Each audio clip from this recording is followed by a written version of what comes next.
Nah, tanpa berlama-lama lagi, mari kita mulai sesi kita pada hari ini kepada Kak Bagas Rais Rabani dipersilakan.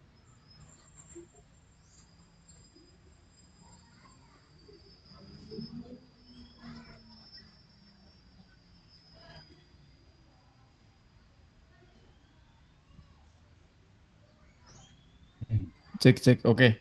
Makasih Mbak Ina. Saya langsung share screen aja ya teman-teman ya. Bisa nggak share? Nggak bisa.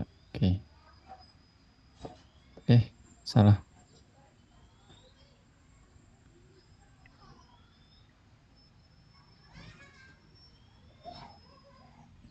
Nah udah.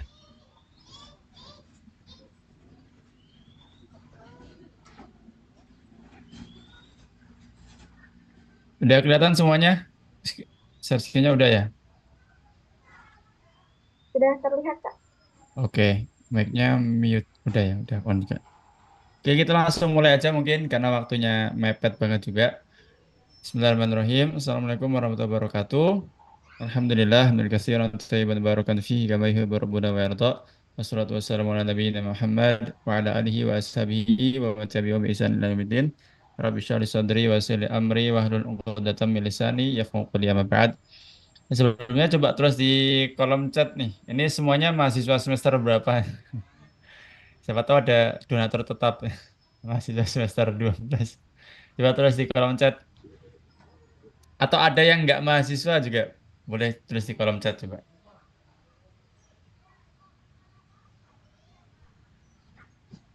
Semester 3, 5, 7. Oke, 7 masih belum jadi donatur tetap ya. Donatur tetap tuh 8 ke atas ya. Semester 3 S2, oke Masya Allah. Saya alumnus, oke. Oh, Masya Allah ada alumni juga nih. Semester 1, saya alumnus, oke. Mahasiswa tingkat akhir mahir. Oke, terima kasih semuanya. Salam kenal. Terima kasih udah menyempatkan atau memberikan umurnya kepada saya dan panitia. Karena waktu adalah umur. Teman-teman udah memberikan umurnya, berarti acara ini sangat berharga buat teman-teman. Jadi saya insya Allah akan mengganti umur teman-teman yang sebentar ini semoga jadi bermanfaat supaya nggak sia-sia umurnya ya Allah, amin. Kita langsung masuk aja ke materi ya. Siapin catatannya. Ya mau nyatet boleh, mau nggak nyatet juga boleh. Kalau nggak nyatet itu dulu Imam Bukhari juga nggak nyatet, tapi langsung hafal semua. Jadi kalau di sini mungkin kelasnya udah kayak Imam Bukhari ya nggak nyatet nggak apa-apa ya. Tapi kalau saya sih nyatet. Saya sangat masih jauh sekali dari Imam Bukhari. Ya, tapi kalau di sini ada yang udah sekelas Imam Bukhari nggak apa-apa ya, nggak nyatet ya. Gitu. Jadi jangan, wah itu nggak nyatet nggak. Bisa jadi dia udah sangat sangat lihai gitu, gampang menghafal. Ya. Dan juga saya ingin mengingatkan lagi badannya lebih fresh lagi, siapin minumnya, siapin mentalnya, siapin niatnya, karena itu sangat berpengaruh. Ya. Sangat berpengaruh, ilmu itu bisa masuk. Wa bihasabi taharatil qalbi yadkhuluhu al ilmu. Ilmu itu akan masuk sesuai kadar keikhlasan hatinya. Semakin dia ikhlas, pengen belajar, bahkan semakin dia apa namanya mentakzimkan ilmu, maka sholaha an yakuna mahallan lahu. Maka hatinya akan menjadi tempat yang tepat untuk ilmu. Jadi kalau teman-teman ngiranya ilmu itu ada di pikiran itu salah. Ilmu itu tempatnya di hati. Ilmu tempatnya itu di hati. Nah, ini di antara problematika mahasiswa nih sebelum kita bahas panjang lebar. Yang pertama, kadang mahasiswa itu bingung nentuin mau makan di mana, ya nggak? Coba tulis di kolom chat. Kalau setuju tulis satu, kalau nggak setuju tulis dua. Bingung tuh mau makan di mana tiap hari tuh bingung mau makan di mana. Apakah ini sangat berpengaruh, Mas Bagas? Ya, berpengaruh lah, berpengaruh. Setiap kali kita ingin mengambil keputusan, energi otak kita tuh terpakai. Jadi otak kita tuh kayak baterai. Semakin sering digunakan untuk mengambil keputusan, semakin gampang capek. Hmm. Jadi bayangin aja kalau misalnya tiap hari Mbak Ina, terus misalnya siapa lagi nih? Mbak Dia, Mbak Nadinda, selalu bingung mikir makanan gimana. Terus baterainya kita udah habis dulu gitu. Jadi gimana caranya kita bisa produktif kalau baterai kita udah habis buat mikirin mau makan di mana, mau pakai baju apa. Itu udah habis baterainya. Ya, ini problematika yang kadang nggak disadari. Yang kedua, tidur selalu di atas jam 10 malam, angkat tangan di sini. Yang tidurnya selalu di atas jam 10. Angkat tangan semua. Oke, Masya Allah ya. Ngapain tidur di atas jam 10? Sebegitu cemasnya kah dengan masa depan? Sampai nggak bisa tidur. Oke, makasih. Yang ketiga, sering menunda tugas. Ya, siapa yang suka nunda tugas, angkat tangan. Kena semua ya nih. Lagian siapa juga ya kan yang nggak mau nunda gitu. Nunda tuh enak ya. Sangat-sangat nyaman sekali menunda tugas itu. Yang keempat, terlalu mengiyakan banyak tawaran.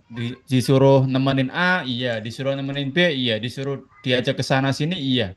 Semua diiyakan sampai akhirnya nggak punya waktu sendiri. Yang kelima, ini zaman sekarang juga banyak banget. Minim olahraga, minim gerak, ya. Dan ini sangat bahaya. Kenapa? Karena ketika kita jarang-jarang olahraga, jarang gerak, itu kita lebih gampang capek, lebih gampang mager, jadinya nggak produktif gitu. Susah untuk produktif. Ya, Wanita minta tolong di unmute Mbak Lisna itu. Atau yang baru datang juga. Ya, oke. Dan yang terakhir, kebanyakan makan dan ngobrol. Nah, kadang mahasiswa tuh, ayo makan di sini ya, sampai sampai tempat makan bisa 3 jam ngobrolnya. Padahal makannya cuma satu piring, ngobrolnya 3 jam. Habis waktunya. Nah, ketika ada permasalahan itu, perlu dipahami, fisik dan pikiran yang sering gampang capek karena hal-hal tadi, itu akan menjebak teman-teman semuanya makin mager dan terjebak sama hal remeh-temeh. Kenapa? Karena baterai baterai pikirannya udah habis buat hal remeh-temeh. Milih makan tuh menurut saya ya nggak tahu menurut teman-teman. Milih makan tuh harusnya masuk ke daftar aktivitas remeh-temeh. Nggak harus 1 jam buat milih makan tuh kayaknya ngapain juga gitu 1 jam sampai ngabisin 1 jam buat milih makan ya. Paling milih makan tuh cuma 5 menit lah atau udah tahu gitu.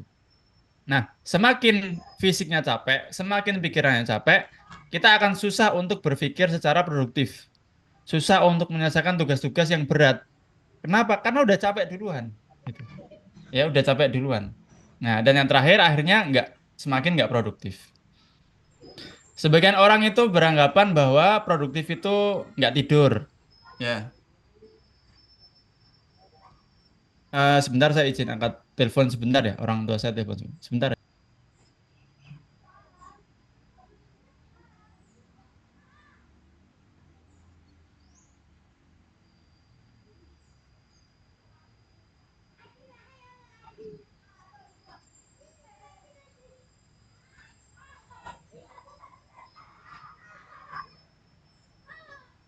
Oke, kita lanjutkan ya.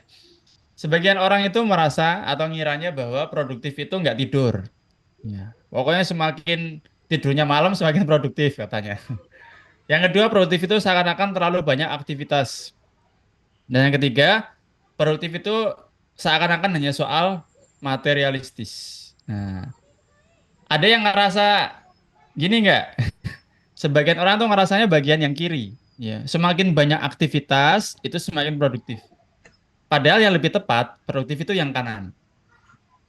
Ya, menyelesaikan hal-hal yang emang penting untuk diselesaikan. Sekarang coba tulis di kolom chat siapa yang to-do list-nya lebih dari 5 atau 10 coba.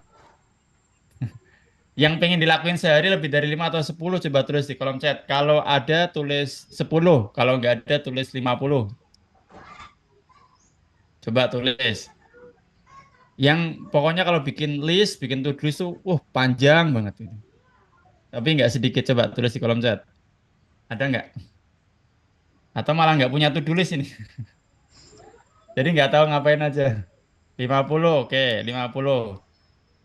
Lebih dari 10 ya berarti. Emang kegiatannya lebih dari 5 Kak? Oke, nggak masalah. Ada lagi nggak? Kalau emang yang lebih dari 5 nggak masalah ya. 50 nggak banyak. Oke, 50. Oke, Masya Allah. Ya, terima kasih. Itu mungkin terkadang memang lebih banyak. Cuman yang lebih tepatnya sebenarnya to-do list itu nggak usah terlalu banyak-banyak dulu. Sekarang saya tanya deh, kalau misalnya kita nulis 5 tugas, banyak dari kita itu ngiranya satu tugas itu nggak butuh waktu lama. Ada yang kayak gitu nggak kiranya? Oh, saya bikin tugas 5, nanti akan selesai. Padahal kita tuh sehari ada waktu makan, ada waktu sholat, ada waktu sosial, ada waktu tidur. Itu nggak dihitung. Padahal nih misalnya aja, tugas teman-teman 10, setiap tugas menghabiskan 1 jam. Yakin 10 jam dipakai buat ngerjain tugas. Iya. Terus kenapa tugasnya kebanyakan gitu? Udah tahu waktunya tuh singkat dalam 1 hari. Nah ini kadang nggak dicek. Kita tuh waktunya terbatas 1 hari. Ya, bukannya nggak boleh punya tugas banyak, boleh. Tapi yang penting dulu sebelum yang remeh-temeh. Ya.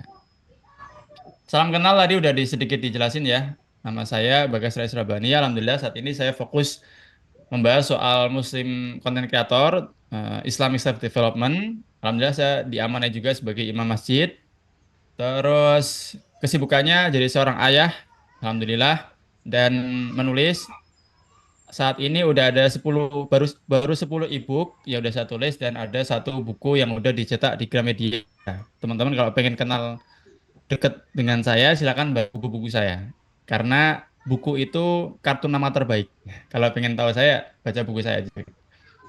Terus habis itu saya juga fokus buat mengembangkan platform juga, komunitas namanya Muslim Level Up. Di antaranya saya juga punya podcast Muslim Level Up di Spotify. Nanti searching aja Spotify, di Spotify Muslim Level Up.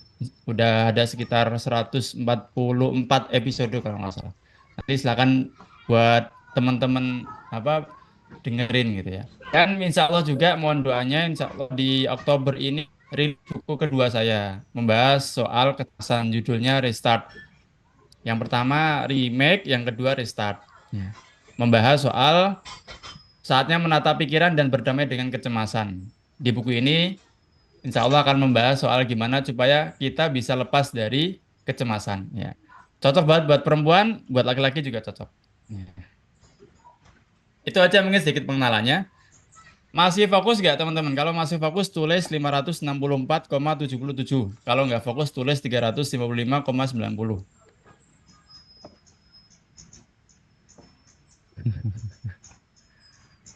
Ayo,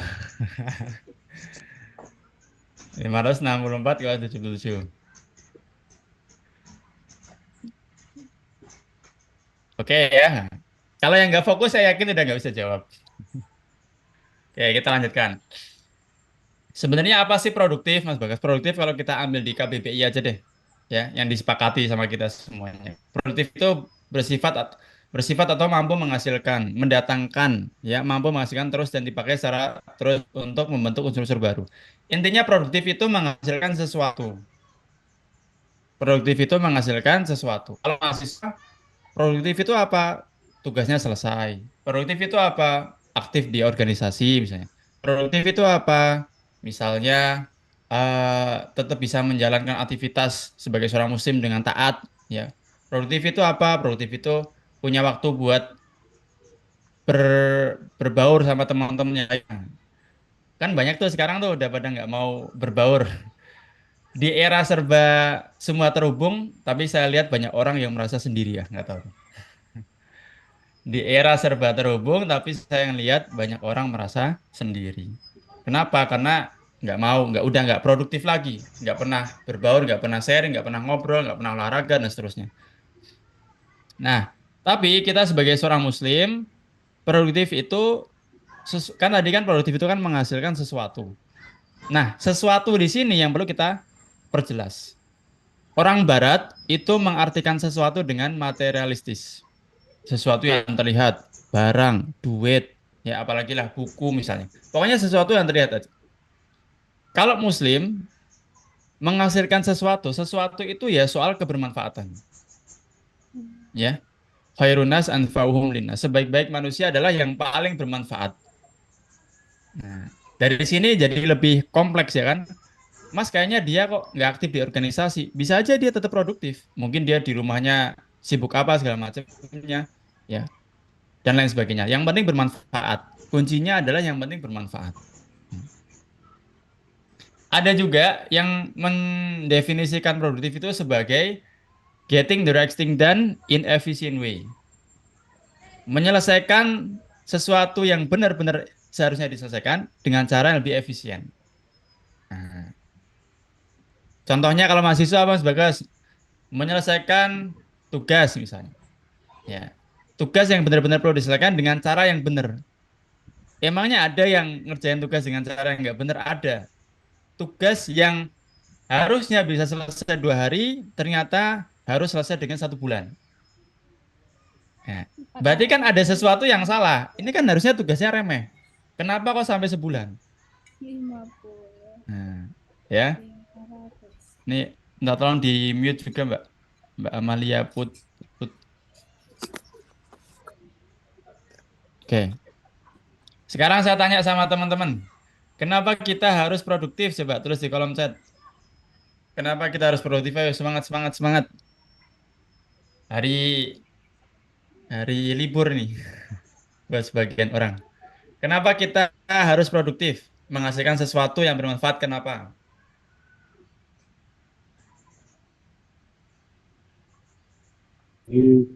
penghargaan untuk haji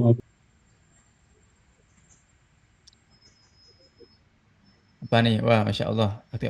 Agar bisa mengatur hidup dengan baik, selalu ada goals yang ingin dicapai. Jadi tambah mau bergerak, memanfaatkan waktu yang Allah kasih, menambah pengalaman untuk portofolio kerja. Biar nggak malas-malesan, karena udah diberi nikmat waktu dan nafas dari Allah, umur kita nggak panjang, oh, Masya Allah. Bagus-bagus ya jawabannya dan benar-benar. Jadi kayaknya kita cukupkan aja kelasnya, karena teman-teman udah tahu jawabannya. Masya Allah. Melatih untuk menghargai waktu. Masya Allah nih udah tahu jawabannya semua nih. Kayaknya udah cukup aja kelas. Oke, terima kasih jawabannya teman-teman. Masya Allah bagus-bagus banget. Tapi di antaranya, saya ringkas saja ya. Kenapa kita terkhusus sebagai seorang muslim harus produktif? Yang pertama, supaya kita jadi orang yang beruntung. Ya. Faf'alul khaira la'allakum tuflihun. Beramallah sesuatu yang baik, kalian akan beruntung. Ya. Kita perlu jadi orang produktif supaya kita bisa beruntung. Sekarang saya tanya, ada nggak orang yang nggak mau beruntung? Jawabannya nggak ada. Tapi ada nggak orang yang nggak produktif? Banyak. Jadi kontradiktif kan? Katanya pengen beruntung tapi nggak produktif itu kontradiktif. Nah itu nggak match itu. Itu berarti error harus diperbaiki. Ini yang pertama. Yang kedua, supaya jadi orang yang terbaik tadi. Khairun nas anfa'um linnas. Jadi orang-orang yang terbaik. Ada nggak di sini yang mau jadi orang biasa aja? Saya sih nggak mau ya. Sebisa mungkin kita harus bermanfaat.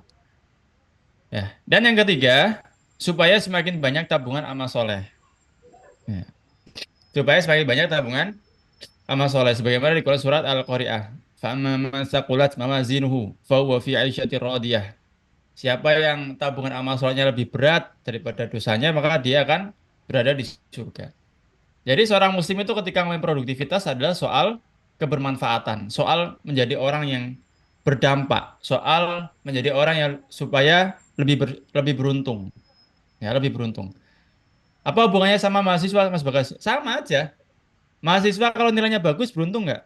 Beruntung lah. Ya mungkin nanti masuk ke kantor lain misalnya kalau udah lulus itu bisa lebih diperhitungkan. Bisa membahagiakan keluarga, lebih dihormati ya di kampus. Ketika kita dihormati, kita bisa menyampaikan sesuatu yang mana bisa diikuti sama orang lain. Banyak manfaatnya banyak. Orang beruntung tuh enak. Ya, orang beruntung tuh enak. Nah, tapi ada juga yang beranggapan beruntung itu nggak bisa diusahakan, Mas. Ya kan? Orang pinter kalah sama orang bejo katanya. Bener nggak kalimat itu? Coba tulis di kolom chat. Mau jadi beruntung itu kayaknya faktor luck itu nggak bisa diusahakan, bener apa nggak? Coba tulis di kolom chat. Kalau benar tulis 1, kalau nggak benar tulis 2. Kan sering tuh, dia mah beruntung itu, Mbak Ina mah beruntung. Beruntung itu bisa diusahakan apa enggak? Kalau bisa tulis 1, kalau nggak bisa tulis 2. Bisa, oh banyak yang tulis 1 bisa. Tadi ada yang nulis 2 juga. Bisa nggak jadi orang beruntung? Bisa. Landasannya apa Mas Bagas? Landasannya ya tadi ayat apa ayat Al-Hajj itu. Fa'alul khaira la'alakum tuflihun. Berbuatlah baiklah supaya kalian beruntung. Kalau pengen beruntung berarti kita berbuat baik. Jadi keberuntungan itu bukan terus saya beruntung nih dapat sini. Enggak, itu bisa diusahakan. Ya, bisa diusahakan. Nah, oke, kita lanjutkan. Ini, oh sorry sorry.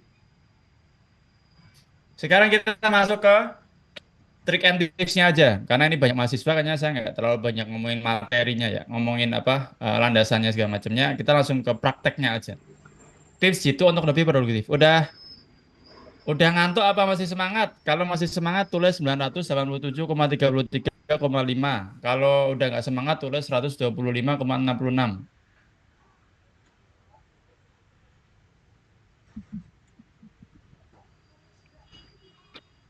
Wah, ada yang betul tuh, Masya Allah. Ada yang nggak mau pusing ya udah 900. Semangat, oke. Ada yang 10.000 malah. Oke, makasih banyak, masih semangat ya. Kita lanjutkan. Tips jitu untuk lebih produktif setiap hari. Ya. Yang pertama, kita perlu mengusahakan dan gunakan 4 modal utama untuk produktif. Seluruh mahasiswa, terkhusus mahasiswa muslim. Semua dari kita itu punya 4 modal untuk produktif. Yang pertama modal ilmu, yang kedua modal harta, yang ketiga modal umur, yang keempat modal kesehatan. Saya akan jelaskan satu-satu, tapi saya nggak bikin PPT-nya satu persatu, supaya teman fokus buat nulis. Ya, nah, saya stop share screen dulu. Oke. Yang pertama adalah modal ilmu. Gimana kita bisa produktif kalau kita nggak tahu ilmunya? Nggak tahu kalau itu bermanfaat atau nggak? Gimana caranya? Nggak bisa. Kenapa banyak mahasiswa itu kurang produktif? Kenapa? Karena mereka nggak tahu mana yang baik buat dirinya sebenarnya. Itu disebutkan sama ulama, ya. Apa namanya? Wa aktsarun nas jahiluna fi qulubihim wa nufusihim. Banyak dari manusia tuh nggak tahu tentang hati dan jiwanya sendiri, nggak tahu. Ya. Sekarang saya tanya, kenapa orang itu produktif? Oh, karena dia tahu, karena dia mengilmui akhirat misalnya. Saya harus produktif, Mas, karena saya pengen dapat surga. Kenapa pengen dapat surga? Karena di surga saya meyakini, saya yang pelajari apa Wa ma tasyaihi anfusu wa taladzul a'yun. Di surga itu semua yang kita lihat itu menyenangkan mata dan menyenangkan hati. Nah, makanya saya mau produktif. Nah, itu contoh. Kenapa orang nggak bisa produktif? Karena mereka nggak tahu ilmunya, nggak tahu sesuatu yang bermanfaat tuh nggak tahu. Maksudnya gimana? Sebagai contoh, mahasiswa misalnya. Kenapa tugasnya sering ditunda?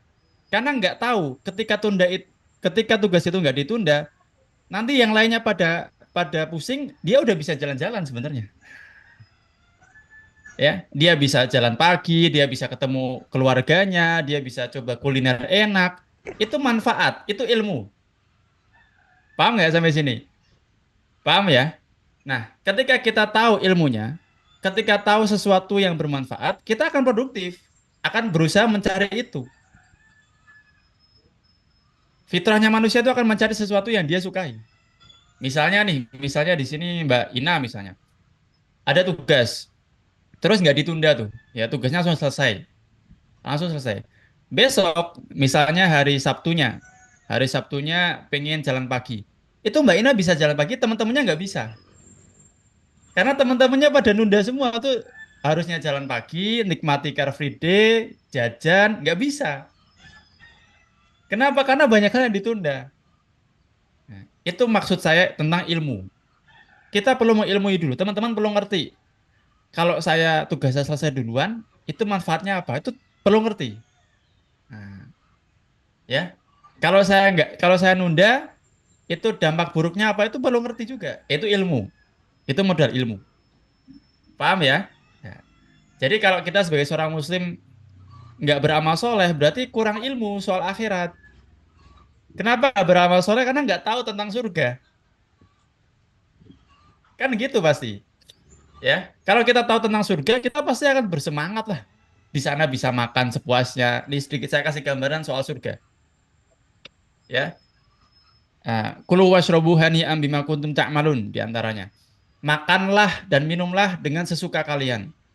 Di antara maksudnya, kalau di surga itu, misalnya kita makan apa? Indomie misalnya, Indomie. Indomie satu enak, tambah lagi enak apa enggak? 2 porsi enak apa enggak Indomie? Udah mulai enggak enak, ya kan? Di surga 1 porsi Indomie enak. Nambah lagi tambah enak. Nambah lagi tambah enak lagi. Nambah lagi tambah enak lagi. Itu maksudnya di antaranya. Masya Allah. Kalau kita ingat kayak gitu kan harusnya kita jadi produktif kan, semangat. Wah ini di surga saya bisa makan es krim gelato sepuasnya dan nggak pernah ngerasa nggak enak. Setiap nambah enak. Bayangin, saya aja apa namanya? Kita aja mungkin nggak bisa membayangkan itu kan sekarang. Gimana caranya nambah tapi tambah enak? Nggak pernah ketemu itu di dunia tuh nggak pernah ketemu. Makan durian 1 enak, 2 udah mulai pusing-pusing. Di surga makan durian 1 enak, makan durian 2 tambah enak. Coba bayangin. Dan nggak ngerasa kenyang. Gimana tuh? Wah, nggak bisa terbayangkan lah. Itu contoh 1 aja soal surga. Nah, ketika seseorang mengilmui apa yang bermanfaat buat dirinya, dia akan produktif. Ilmu adalah modal pertama. Yang kedua, tadi apa modal yang kedua? Coba tulis di kolom chat. Apa coba modal yang kedua? Harta, oke. Paham ya, Masya Allah. Lanjutkan. Harta. Apa hubungannya Mas Bagas harta sama produktivitas? Ketika kita punya harta, kita gunakan sesuatu yang bermanfaat, kita akan lebih produktif. Contoh, misalnya kalau mahasiswa, kalau punya duit lebih, bisa buat beli laptop yang lebih bagus lagi. Nanti akan lebih cepat cara kerjanya. Nah, berarti harta bisa membantu produktivitas. Mas kalau yang nggak punya duit banyak, yang nggak punya duit banyak masih bisa produktif nggak? Bisa. Jawabannya masih bisa. Ya, gunakan harta kita sebisa mungkin untuk bisa lebih produktif. Di antaranya misalnya, bisanya cuma baru traktir temen apa somai 5.000 nggak apa-apa. Ya, gunakan harta kita untuk traktir temen misalnya. Ayo tak traktir somai 5.000 yuk sekalian nanti kita belajar bareng misalnya. Itu pun juga akan sangat mempengaruhi produktivitas. Ya, sangat mempengaruhi produktivitas. Makanya di Al-Qur'an yang disebutkan ya apa namanya? Innahu liubil khairi lasyadid. Sungguhnya manusia itu sangat mencintai al-khair ya. Al-khair disebutkan sebagai harta. Padahal kalau secara makna al-khair itu kebaikan. Maksudnya apa? Maksudnya harta itu bisa jadi baik, tergantung kitanya. Ya, modal harta. Kalau yang punya duit lagi misalnya mahasiswa ngopi, ya siapa yang nggak suka ngopi? Semua pasti suka ngopi sekarang. Nah, kalau di kos-kosan tuh ngerasa jenuh, ya nggak ngerjain apa-apa, pindah tempat. Pindah tempat, cari kopi, cari tempat yang nyaman, itu insya Allah akan lebih produktif. Nah, itu yang kedua, gunakan harta. Yang ketiga apa? Coba terus kolom chat. Ilmu, harta, umur, oke ya. Umur apalagi ya kan? Umur apalagi. Nah, modal ketiga adalah umur. Apalagi teman-teman ini umurnya kan paling sekitar 20-an. Sama lah kayak saya, masih sekitar 20-an. Kita itu lagi di kondisi peak performa.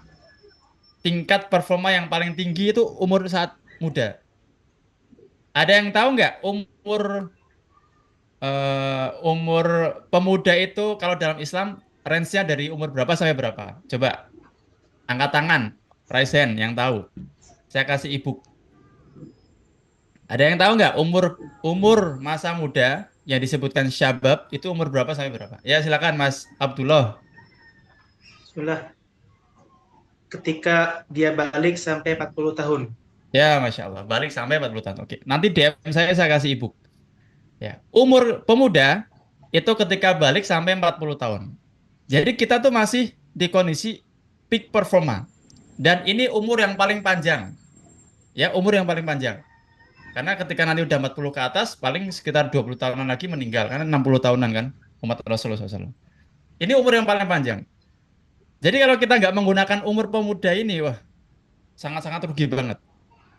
Sampai-sampai Malik bin Dinar pernah mengatakan, innamal khairu fisyabab. Sesungguhnya kebaikan hanya ada pada para pemuda, Masya Allah. Saking luar biasanya masa muda. Ya. Saking luar biasa masa muda. Mahasiswa, kalau waktunya habis misalnya cuma buat tidur-tiduran, aduh. Ya. Kita tuh sebagai mahasiswa ya, Saya udah enggak ya. Saya udah enggak. Nah, teman-teman sebagai mahasiswa, teman-teman mungkin masih pernah ngerasain lembur ya kan, tidur jam 12, tidur jam 1, tidur jam 2. Itu badannya masih oke-oke aja loh. Bayangin, ya. Orang tua tuh nggak bisa kayak gitu. Umur-umur 30 ke atas saja mungkin udah nggak bisa kayak gitu. Artinya apa? Artinya umur ini jangan digunakan sia-sia. Eman-eman, modal modal umur tuh eman-eman banget. Nah, terkhusus ketika mahasiswa, saya masih semester 1, Mas Bagas. Bukan masalah semester satunya. Kita tuh sebagai pemuda dari balik sampai 40 tahun. Nggak ada hubungan sama semester 1, semester 2, nggak ada hubungannya. Maksimalin waktu muda. Ya, maksimalin waktu muda. Dan yang keempat adalah modal soal kesehatan. Nah, makanya kalau pengen produktif, jaga kesehatan. Mas, tapi saya nggak bisa tidur di atas jam 10. Saya yakin bisa. Tapi tugasnya banyak. Saya bakal tanya lagi, kapan ngerjain tugasnya? Setiap dosen ngasih tugas, dosen pertama ngasih tugas hari apa? Dikerjakannya hari apa? Ya, ini orang tua saya suka nelpon-nelpon nih, saya lagi sibuk ya. Yang disalahin orang tua. Padahal orang tua tuh nggak tahu apa-apa. Kan banyak juga kayak gitu kan ya. Bentar Bu, saya nggak bisa bantuin karena banyak tugas. Padahal tugasnya tuh udah dari bulan kapan? Karena balik lagi yang pertama. Karena nggak tahu manfaat dan juga negatif ketika menunda, ketika nggak produktif, nanti jadi kemana-mana. Orang tua disalahin lah, tukang parkir disalahin lah, dosen disalahin lah, temennya disalahin lah, semua disalahin kecuali dirinya sendiri. Ya, oke, kita lanjutkan lagi. Masih semangat ya? Kalau semangat tulis 1000, kalau nggak semangat tulis 500. Ya, ini gampang aja nomornya lah.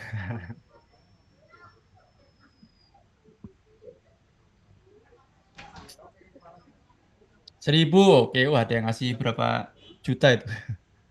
Kita lanjutkan ya, itu 4 modal. Dan ini bisa diusahakan, ilmu bisa dicari. Ya, harta juga mungkin ada yang bisa diusahakan, ada yang memang udah bawaannya aja lah udah. Yang kedua umur, kita semuanya punya 24 jam per hari.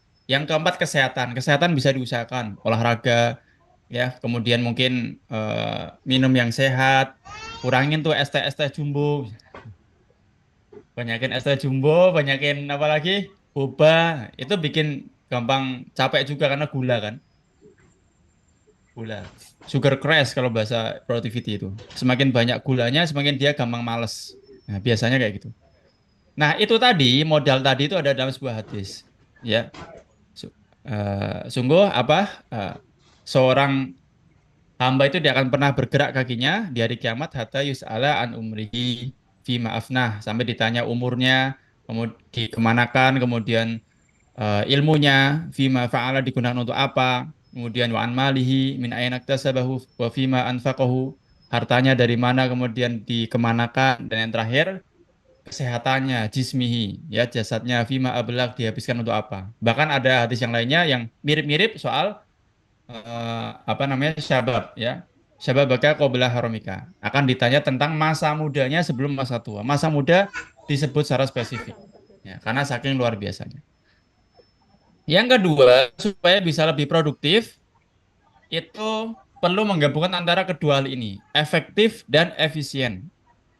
Efektif itu berhubungan soal goals atau tujuan. Jadi saya sarankan buat teman-teman semuanya harus punya tujuan. Ya, harus punya tujuan. Minimal punya to-do list ditempel. Ada sebuah riset yang menyebutkan 42% kalau nggak salah, kecondongan seseorang ketika menuliskan goals-nya itu akan lebih terrealisasi ketimbang yang tidak ditulis. Ya, sekarang saya tanya, kenapa banyak orang itu resolusinya gagal? Karena cuman hanya di pikiran. Nanti saya akan begini, nanti waktu mahasiswa saya akan begini. Hanya di pikiran. Sedangkan yang lebih bagus secara riset ditulis.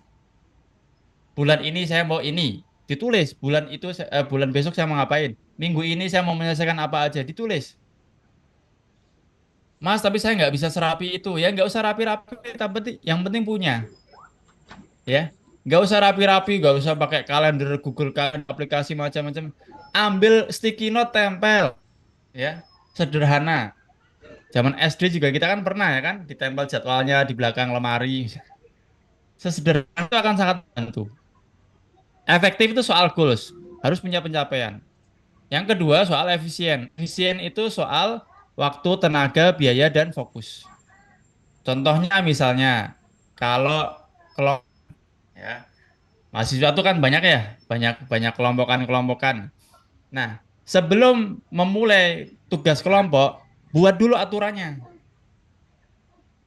Kenapa tugas kelompok itu sering nggak jadi? Kenapa biasanya? Karena ada yang nggak datang, ya kan? Ada yang nggak ngerjain, ada yang telat segala macam. Bikin aturannya itu dari awal. Contohnya saya belajar dari istri saya, pengalaman istri saya. Jadi dulu waktu kuliah, kata istri saya, kesepakatan kelompoknya adalah siapa yang datang telat atau misalnya siapa yang nggak ikut ngerjain, namanya nggak akan dicantumin. Nah, itu kesepakatan. Jadi dari awal itu sudah kesepakatan.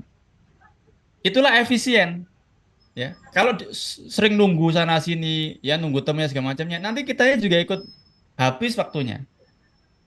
Wah, tapi itu kayaknya nggak manusiawi, Mas Bagas. Enggak. Dalam Islam kalau kita ada akadnya jelas itu manusiawi. Karena itu kan kesalahan yang merugikan teman-teman, ya kan? Nah, boleh bikin kesepakatan dari awal. Siapa yang datang telat melebihi setengah jam padahal udah janji mau datang misalnya, ya, tanpa ada hal-hal yang urgensinya lainnya, nggak ditulis namanya misalnya. Boleh kayak gitu nggak masalah, itu boleh. Ya itu boleh banget. Karena kalau kelompokan itu menyangkut banyak orang. Hati-hati ya. Hati-hati. Kita sebagai seorang muslim kita ngerti. Kalau kita misalnya dalam satu kelompok, kita udah dikasih tugas, kita merugikan yang lainnya, kita dapat dosa banyak orang. Kenapa? Karena kita termasuk orang yang di situ dan nggak menyelesaikan tugasnya, nggak amanah. Kita sebagai muslim tahu itu loh. Hati-hati ya. Jadi jangan dikira telat itu terus nggak apa-apa lah teman saya. Oh, itu sudah hal yang berbeda, itu merugikan orang lain. Ya. Dan ketika kita merugikan orang lain akan sangat besar kemungkinannya kita akan dirugikan. Nggak tahu kapan. Ya, nggak tahu kapan akan dirugikan. Mas karma bukan karma, tapi Allah Ta'ala berfirman, wa may yaksibu isman fa inna ma yaksibu ala nafsi. Quran surah An-Nisa ayat 111. Siapa yang berbuat dosa, maka efek samping dari dosanya akan kembali kepada dirinya. Ya. Hati-hati tuh, jangan menyulitkan teman-temannya, itu bahaya sekali. Banyak orang ngiranya itu nggak berdampak, salah, itu berdampak sekali. Ya. Nah, efisien adalah soal waktu, tenaga, dan biaya dan fokus. Contohnya gimana Mas Bagas? Saya kasih analogi. Silakan jawab ya. Mana cara yang lebih efektif dan efisien untuk membunuh satu ekor nyamuk? A. Menggunakan nuklir. B. Menggunakan bom. C. Menggunakan raket nyamuk.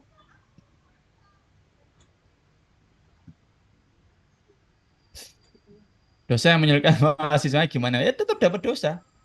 Ya. Kalau nggak ada alasan apa-apa mahasiswa yang disulitkan tetap dapat dosa.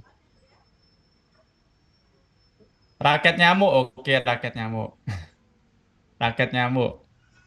Mbak Ina jawab apa Mbak Ina? Raket nyamuk apa? Saya Kak, raket nyamuk. Kenapa jawab roket nyamuk Mbak Ina? Karena lebih efektif untuk membunuh hanya satu ekor nyamuk itu tidak perlu menggunakan hal-hal yang besar seperti itu.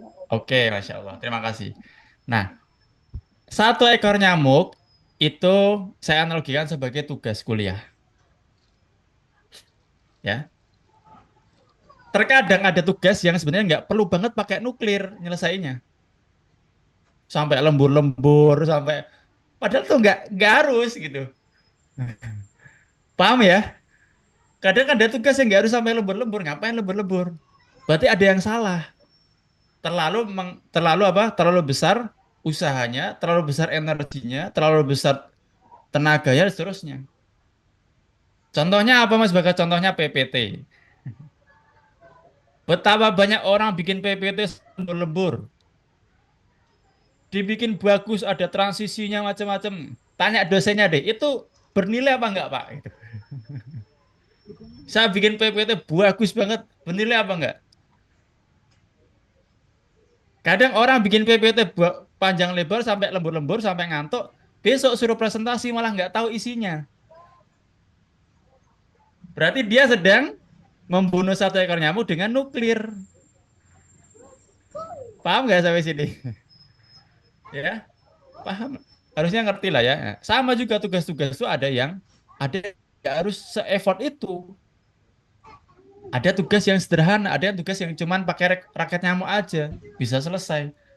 Nah, ini masalahnya terkadang sebagian mahasiswa itu menganggap semua tugas itu harus diselesaikan dengan nuklir, makanya pada lembur semua. Oh, ini butuh effort panjang segala macamnya. Nah, Mas kayaknya tapi susah. Jawabannya bukan susah, belum ketemu aja kan caranya gimana. Makanya tadi di awal ada efektif dulu, goalsnya apa sih, tujuannya apa, nanti kan akan bahas di beberapa fase selanjutnya. Nah, yang ketiga, supaya bisa produktif dan efisien, ya, supaya bisa produktif sebagai mahasiswa, produktivitas itu muter-muternya cuma tiga ini aja, teman-teman sekalian. Yang pertama ada plan, do, dan ada review. Sekarang saya tanya, siapa yang sudah menjalankan tiga-tiganya? Kalau udah tulis tiga. Siapa yang baru menjalankan dua? Plan dan do. Kalau udah tulis dua. Siapa yang baru plan aja tulis satu? Jujur. Ada yang plan dan do, oke. Plan dan do. Ada yang baru plan aja. Baru rencana tapi nggak pernah jadi apa-apa ya. Plan dan do, oke. Ada yang dua, oke. Ya, terima kasih. Nah, sebenarnya muter-muter di situ aja. Sekarang saya akan bahas satu-satu. Yang plan itu soal merencanakan. Merencanakan itu dengan apa Mas Bagas? Ya, alokasi waktunya seharian tuh ngapain aja?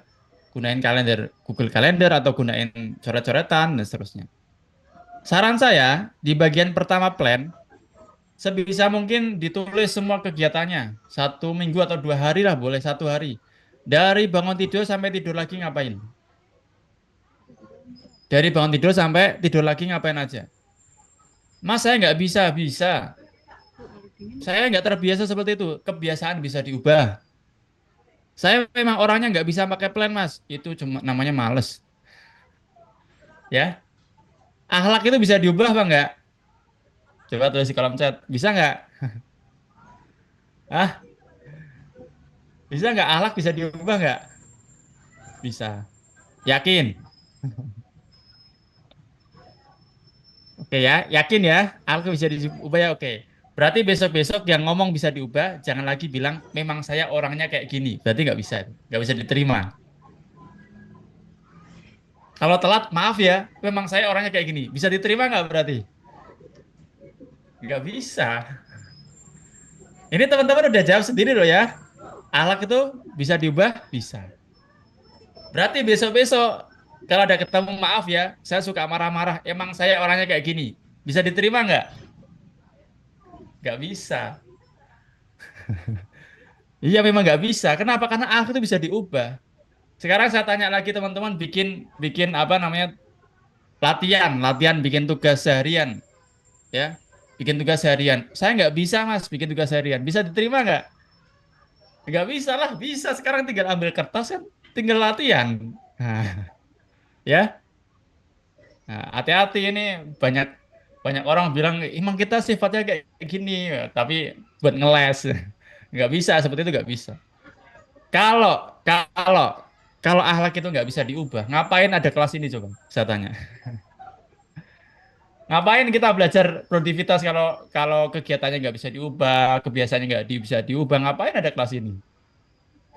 Ngapain ada Al-Quran kalau akhlak nggak bisa diubah? Ngapain? Ayo, ya akhlak itu bisa diubah. Ada yang pernah tahu? Saya coba tanya satu deh. Siapa ya? Interaksi bentar ya, nggak apa-apa ya. Mbak Alia, Nasya, ada nggak Mbak? Open mic bisa nggak Mbak Alia? Ada nggak Mbak Alia Nasa, Nasya mungkin? Hadir. Oh ya, Mbak pernah main ke apa, tempat apa ya, kebun binatang, ada sirkus gitu, pernah lihat nggak? Pernah. Pernah. Pernah lihat nggak ada pertunjukan misalnya harimau gitu dibuat mainan gitu? Pernah nggak? Pernah. Oke, makasih Mbak. Sekarang saya tanya sama teman-teman. Sekelas harimau aja itu bisa diubah alaknya tuh.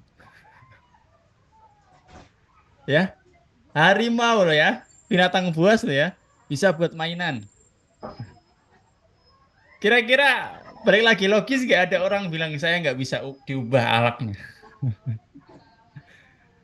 Harimau loh ya, kita lagi ngomongin binatang, nggak punya akhlak, nggak punya pikiran, itu bisa dimainin sama tukang sirkusnya. Apalagi manusia, apalagi manusia. Ya, jadi bisa ya, bisa dilatih. Latihannya latihannya apa Mas Bagas? Catat baik-baik. Biasain bikin planning dari pagi sampai sore, ya. Dari pagi, kalau belum bisa seharian minimal, minimal bikin dari bangun tidur sampai zuhur deh minimal. Ya, mulai besok atau mulai hari ini atau mulai besok deh, mulai besok bikin jadwal dari pagi bangun tidur sampai zuhur minimal. Latihan, ya.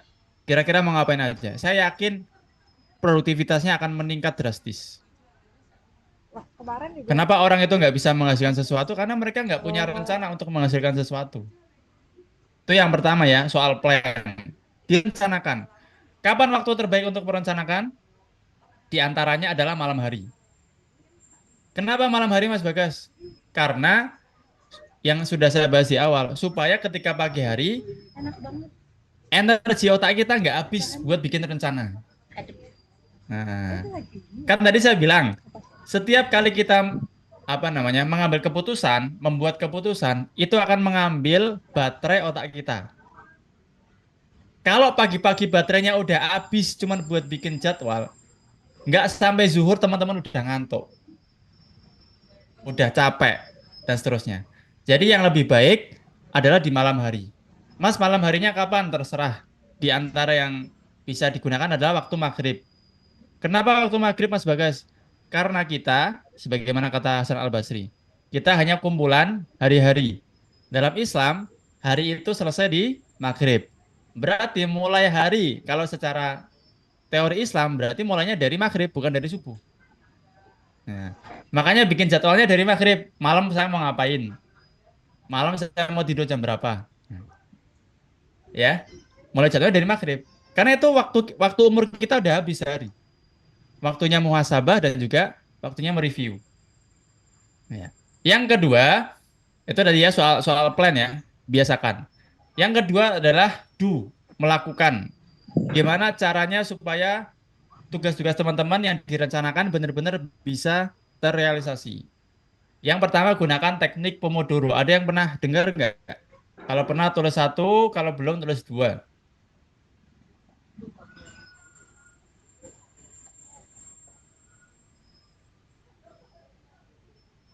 Dua, dua, satu. Apalagi dua, dua, satu. Oke, ada yang sudah satu. Pernah, kok Pomodoro Mas? Oke. Tadi ada yang tanya juga ya, Mbak Rizky. Kalau semisal ada orang gitu, oh tadi ya yang soal saya orangnya gini gitu ya. Dia belum mengenal dirinya sendiri Mas. Iya. Dan dia malas aja nggak mau berubah itu. Ya, saya orangnya gini. Pernah, oke. Nanti kalau yang belum tahu Pomodoro, silakan searching aja lah teknik Pomodoro. Itu sangat-sangat mempengaruhi untuk produktivitas kita, ya. Yang kedua, pecah tugas menjadi tugas kecil. Pecah tugas besar menjadi tugas kecil. Contohnya di sini, misalnya Mbak Mbak Ina misalnya mau bikin proposal. Contohnya, kalau Mbak Ina cuma nulis di to-do list-nya, bikin proposal, saya yakin itu akan ditunda beberapa waktu. Karena bikin proposal itu nggak jelas. Proposal kan ada covernya, ada daftar isinya, ada apa bagian-bagiannya, seterusnya gitu. Maka supaya tugas itu bisa dipotong, supaya tugas itu benar-benar bisa dijalankan, potong tugas menjadi tugas kecil. Contoh tadi, bikin proposal, oh berarti bikin cover, bikin daftar isi, bikin judul. Nah, semakin kecil-kecil tugas, semakin bisa diselesaikan. Ada salah satu cerita, saya boleh cerita nggak? Kalau boleh tulis 100, kalau nggak boleh tulis 5. Cerita sebentar, ini masih ada waktu kok. 100, oke. Mungkin sebagian teman-teman ada yang udah pernah dengar, tapi saya cerita lagi aja. Dalam sebuah buku ada yang ngasih tahu bahwa ada yang namanya Michel Lolito. orang yang makan bangkai pesawat terbang. Percaya nggak ada orang makan pesawat? Tapi ini memang faktanya demikian. Michelle Lolito makan bangkai pesawat terbang dalam waktu 2 tahun. Gimana caranya? Pesawat terbangnya dihancurin. Habis dihancurin, digiling. Habis digiling kan jadi partikel kecil-kecil tuh. Dimasukkan setiap kali dia makan. Jadi setiap kali dia makan nasi, dia makan serpihannya dikit-dikit. Terus sampai 2 tahun, pesawatnya habis. Ini adalah contoh analogi untuk menyelesaikan tugas besar. Kadang sebagian kita tuh ngerasa tugas besar itu kayaknya mustahil buat saya selesaiin. Sama kayak misalnya itu tadi, mustahil buat makan bangkai pesawat terbang. Kayaknya mustahil. Tapi ternyata ketika dipotong menjadi kecil-kecil, selesai. Paham sampai sini ya? Jadi kalau teman-teman ngerasa bingung, ngerasa menunda sesuatu, tugas terutama, pasti saya yakin karena teman-teman bingung menyelesaikannya gimana. Jadi kalau teman-teman nggak bingung, tugasnya akan cepat selesai. Gimana supaya nggak bingung? Ya dipotong kecil-kecil. Bikin proposal itu seperti apa? Bikin skripsi. Skripsi, ada orang nulis, tuh tulisnya bikin bab 1, subhanallah. Bab 1 tuh sangat rumit, bingung. Dia nggak akan menyelesaikan skripsinya kalau kayak gitu. Kalaupun bisa lama gitu. Tapi kalau bab 1 dibagi lagi, rumusan masalah macam-macam. Nanti akan semakin kelihatan. Semakin kecil tugas, semakin mudah dijalankan, semakin tugas itu akan selesai. Ya. Yang ketiga, soal do, hindari perfeksionis. Ya, di sini ada yang perfeksionis. Coba tulis 10. Ya, kalau yang enggak tulis 5.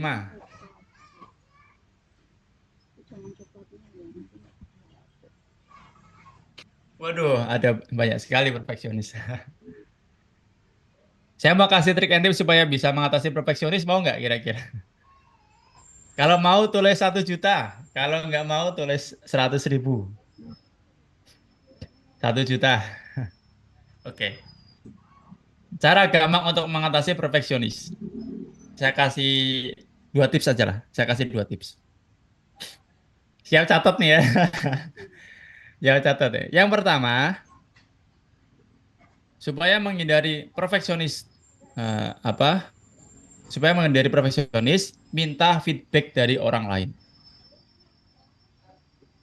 Itu cara pertama. Contoh, kita bikin tugas. Kita ngerasa tugasnya jelek. Langsung aja kirimin ke dosen.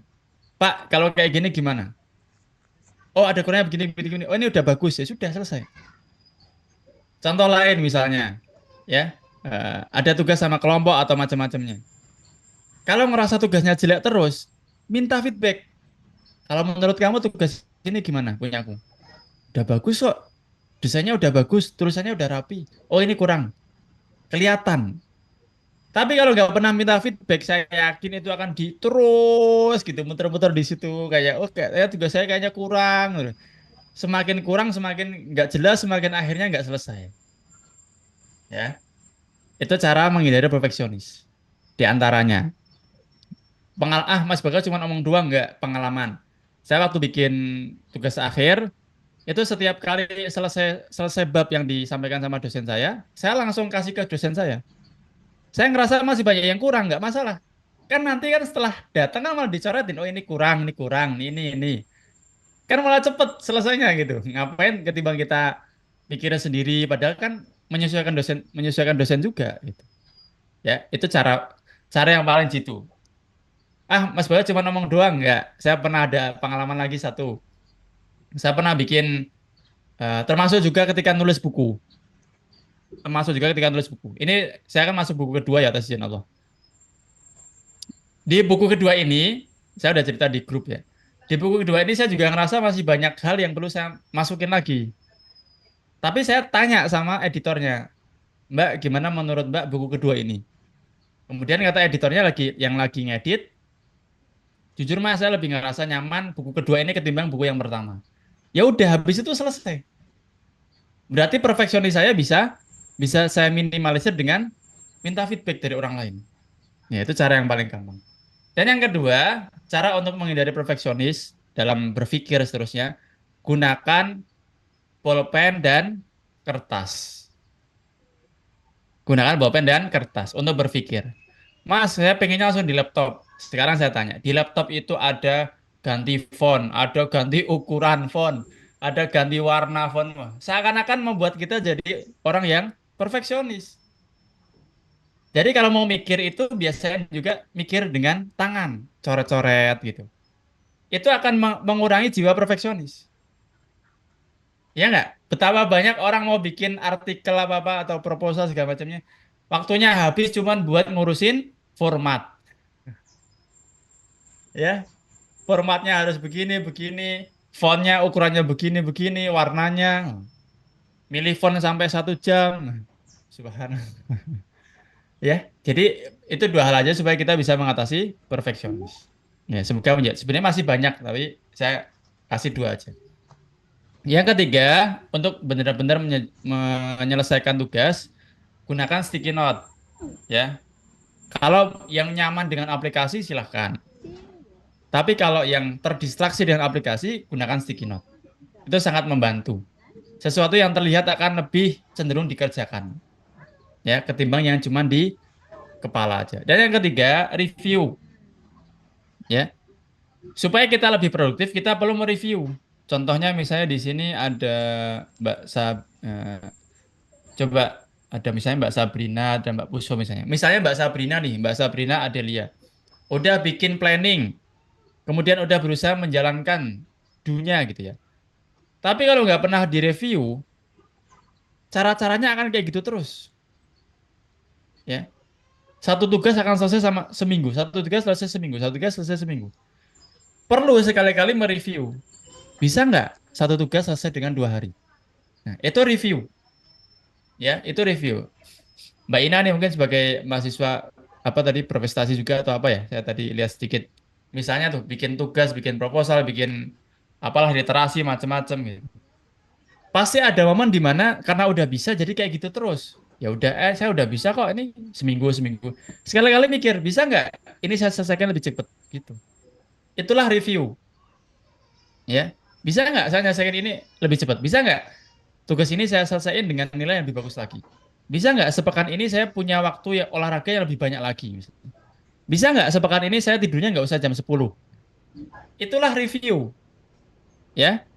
Itu pentingnya mereview. Ya review itu boleh seharian, boleh mingguan. Kalau nggak terbiasa harian, ya minimal mingguan. Jangan gunakan weekend cuman sekedar healing-healing. Gunakan juga weekend untuk meredesain kehidupan kita. Ya, oke. Nah, reviewnya tuh harus ngapain aja Mas Bagas ya? Tanya aja dengan 2 pertanyaan paling gampang. Kenapa dan bagaimana? Mahasiswa misalnya, kenapa sepekan ini saya ngerasanya jenuh terus ya? Nanti ketemu, oh karena saya nggak olahraga, karena saya nggak ngobrol sama teman, karena saya macam-macam. Kenapa ya? Pekan ini kayaknya tugasnya terlalu banyak dan saya sampai lembur-lembur. Oh ternyata saya nunda, oh ternyata saya terlalu lama apa makan siangnya sama teman saya gitu. Pertanyaan kenapa ini akan melahirkan inti dari permasalahan. Selanjutnya, teman-teman saya akan tanya sama diri sendiri soal bagaimana. Gimana ya supaya tugas ini bisa selesai lebih cepat? Gimana ya supaya minggu ini saya bisa telepon sama orang tua saya? Gimana ya supaya minggu ini saya masih ada waktu buat datang ke majelis ilmu misalnya? Gimana ya supaya minggu ini saya tidurnya cukup? Nah, pertanyaan kenapa dan bagaimana ini akan sangat mempengaruhi produktivitas. Nah, saya yakin banyak teman-teman yang jarang menjalankan review. Padahal itu sangat penting. Itulah kenapa di era sekarang minim banget orang yang benar-benar nyempetin waktu buat berpikir. Waktunya habis cuma buat lihat sosmed, buat ngerjain tugas, jadi dia nggak punya waktu untuk berpikir. Berpikir maksudnya gimana Mas Bagas? Berpikir tuh menjalani kehidupan ini gitu loh. Ya. Sepekan ini saya sholat subuhnya telat berapa kali? Pernah nggak berpikir seperti itu? Itu bahaya kalau nggak pernah direview. Sepekan ini saya baca Al-Qur'annya berapa? Sepekan ini saya sholatnya gimana? Nah, itulah pentingnya review. Bahasa simpelnya muhasabah. Ya, bahasa simpelnya muhasabah. Masih semangat ya teman-teman? Kalau masih tulis 555. Kalau udah capek tulis 300 ya. Yang gampang aja lah. 595, oke. Insya Allah sebentar lagi kayaknya selesai ya.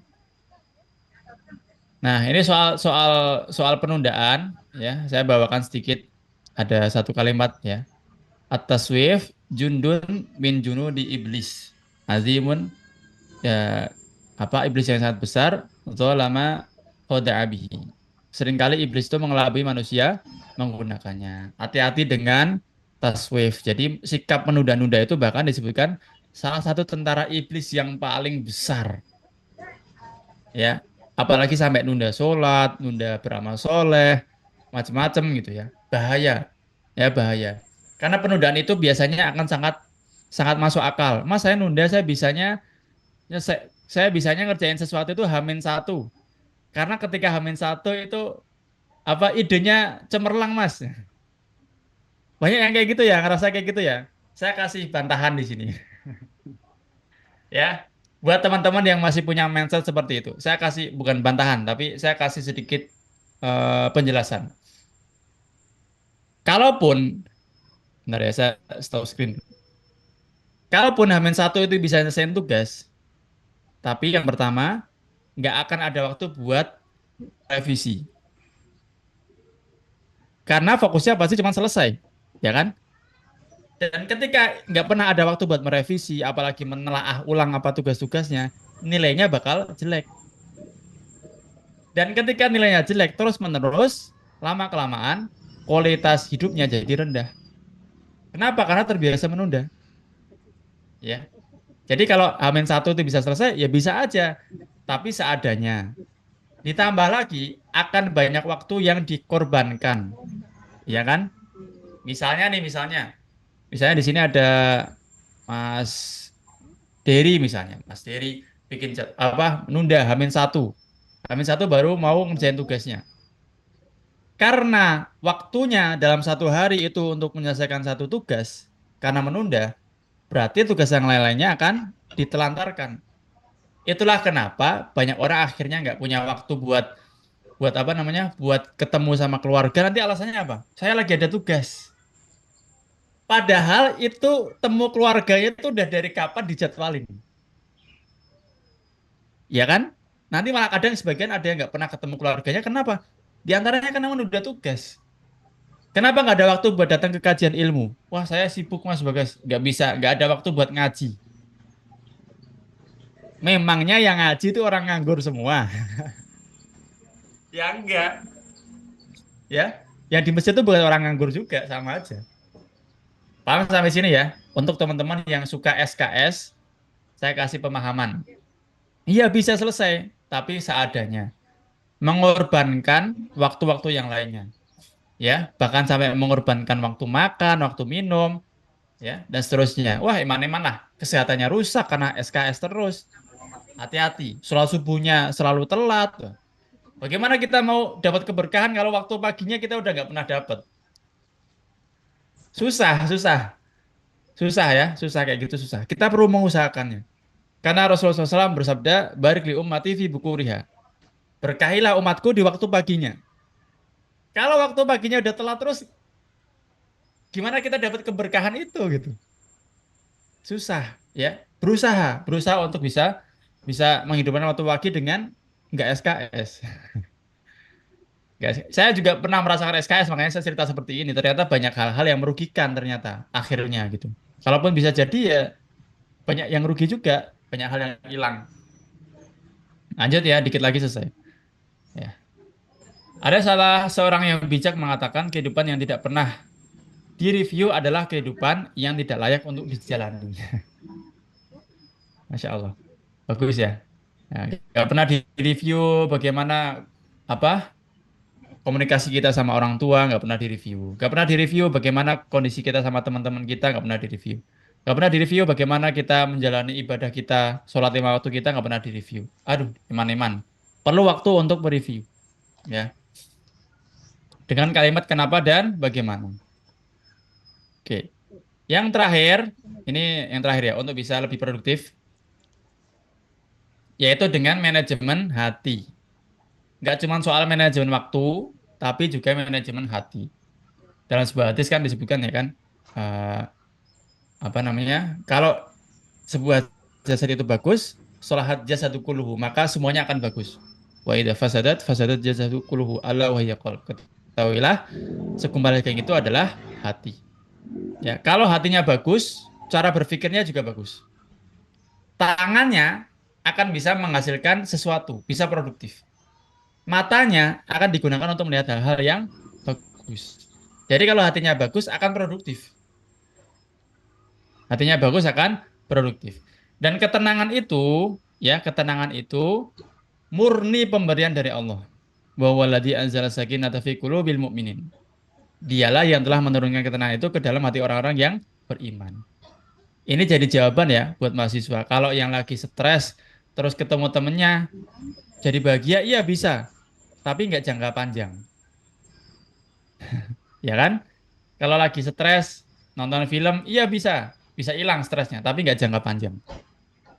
Yang bisa jangka panjang memberikan ketenangan adalah dengan faktor diniyah, faktor agama. Faktor tabiat kita suka makan, suka minum yang manis-manis, suka jalan-jalan, itu akan sangat membantu kita untuk bahagia. Iya, betul. Tapi nggak cukup sampai situ. Harus ada faktor diniyah. Ya, faktor diniyah. Semakin kita berusaha mendekat sama Allah, Allah akan rahmati jiwa kita. Ketika Allah rahmati jiwa kita akan dapat ketenangan hati. Ya. Dan saya bawakan sedikit nih soal penguatnya. Dalam satu bukunya Ali Abdal, seorang productivity expert, beliau mengatakan supaya bisa produktif, yang pertama kita harus feeling good, merasa bahagia. Bahagia itu susah apa gampang? Coba tulis di kolom chat. Bahagia itu susah apa gampang? Jujur. Gampang, Masya Allah. Gampang, oke. Kadang susah, kadang gampang. Gampang, oke, Masya Allah ya. Oke. Alhamdulillah kalau udah tahu jawabannya nih. Bahagia itu gampang. Bersyukurlah, gampang tapi susah tapi gampang. Gimana maksudnya nih? Jadi yang pertama, supaya kita bisa produktif, kita perlu merasakan feeling good, kebahagiaan, rasa tenang, rasa nyaman. Rasa kebahagiaan, rasa tenang, rasa nyaman itu akan menambah energi, ya. Pikirannya jadi fresh, lebih tenang, berpikirnya lebih jernih, fisiknya juga lebih sehat, ya. Nah, ketika energi kita bagus, maka energi kita akan menambah productivity, akan membantu kita untuk lebih produktif. Ketika kita produktif, kita akan bahagia lagi. Ya, itu roadmap yang bagus menurut saya dari Mas Ali Abdal. Bagus banget ya. Jadi ketika kita pengen bahagia, kita bahagia dulu, pikirannya tenang, fisiknya jadi sehat, baru kita bisa lebih produktif. Ya, kita berusaha untuk manajemen hati, kita memperbaiki hati. Ketika hati itu lebih tenang, pikirannya lebih tenang, maka kita akan lebih mudah untuk produktif. Kita akan lebih mudah untuk menyelesaikan tugas-tugas. Mas, apa hubungannya Mas, ketenangan hati sama tugas-tugas? Sekarang saya tanya, ya, tapi nggak usah dijawab. Saya cuma tanya aja. Buat yang, Maaf, ya, memotong. Kita waktu pemaparan materinya bisa 2 menit lagi. berapa menit lagi Mbak? 2 menit lagi. Oh ya, 2 menit lagi. Oke, siap. Saya lanjutkan lagi aja berarti ya. Nah, ini terakhir aja deh langsung. Terkait tadi ya soal bahagia, gimana supaya kita bisa bahagia? Jawabannya adalah beramal soleh. Sebagaimana Allah telah berfirman di Quran surah An-Nahl ayat 97, barang siapa yang mengerjakan amal soleh, baik laki-laki maupun perempuan, dalam keadaan beriman, falanuhyiyannahu hayatan thayyibah. Maka Allah akan berikan kepadanya kehidupan yang baik, kehidupan yang tenang, hatinya tenang. Jadi bahagia itu gampang. Bagaimana cara supaya bisa lebih bahagia dalam perspektif Islam? Pertama adalah sholat malam, baca Al-Quran, berbanyak doa, rutin kajian, berbakti sama orang tua, termasuk amal soleh juga traktir teman, ya doain dosen, doain ya teman kelompoknya, kemudian senyum, sedekah, ya, banyak-banyakin bikin acara misalnya direpoti udah di kos-kosan saya saja. Nah, itu berbuat baik seperti itu, insya Allah itu akan memberikan ketenangan hati, ya. Dan amal soleh itu banyak banget. Mungkin kapan-kapan bisa kita bahas lagi. Itu aja mungkin dari saya. Terima kasih buat teman-teman semuanya yang sudah mendengarkan. Matur suwun. karena saya orang Semarang ya. Matur suwun. Silakan teman-teman nanti cek juga Instagram saya, Bagas Rais R, membahas soal productivity juga dalam perspektif Islam dan juga self improvement secara keseluruhan. Bisa juga cek Spotify saya, Muslim Level Up, atau mau apa tahu soal saya lebih dalam juga bisa mampir ke websitenya, website bagasraisr.com. Dan kalau ada pertanyaan bisa email ke email saya, bagasraisr@gmail.com. Nanti kalau Allah mudahkan, saya bisa bantu jawab pertanyaan teman-teman. Itu aja mungkin saya kembalikan ke moderator. Baik, terima kasih banyak Mas Bagas untuk presentasinya yang sangat bermanfaat dan eh, pastinya telah menampar kita-kita kaum-kaum yang kurang produktif ini.